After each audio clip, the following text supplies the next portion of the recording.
Hi friends, இன்றைக்கி என்ன video பார்க்க போகிறோம் அப்படின்னா, மெஹந்தி போர்டில் நம்ம மெஹந்தி ப்ராக்டிஸ் பண்ணிவிட்டு விடும்போது அந்த ஸ்டெயின் வந்து ரொம்ப நேரம் அப்படியே இருக்கும். அது அந்த போர்டில் வந்து அடுத்த டிசைன் நம்ம போடும்போது நமக்கு ரொம்ப டிஸ்டர்பாக இருக்கும். அந்த ஸ்டெயினை வந்து ஈஸியாக எப்படி ரிமூவ் பண்ணலாங்கிறத பார்க்கலாம் வாங்க. முதல்ல ஒரு டிஷ்யூ பேப்பர் எடுத்துக்கோங்க. அதில் நம்ம நெயில் பாலிஷ் ரிமூவர் கொஞ்சம் ஆட் பண்ணி நல்லா தேய்ச்சிக்கலாம். ஸ்டெயின் ரொம்ப நாள் இருக்குது அப்படின்னா நீங்கள் கொஞ்சம் அழுத்தம் கொடுத்து தேய்க்க வேண்டியது இருக்கும்.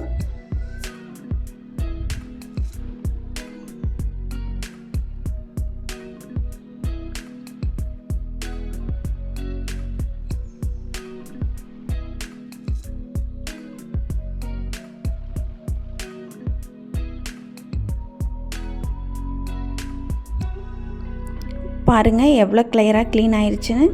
இந்த டிப்ஸ் உங்களுக்கு யூஸ்ஃபுல்லாக இருக்கும்னு நினைக்கிறேன். நீங்களும் இதை ட்ரை பண்ணி பாருங்கள். ட்ரை பண்ணி பார்த்துட்டு கமெண்ட்டில் சொல்லுங்கள். பாய், தேங்க்யூ.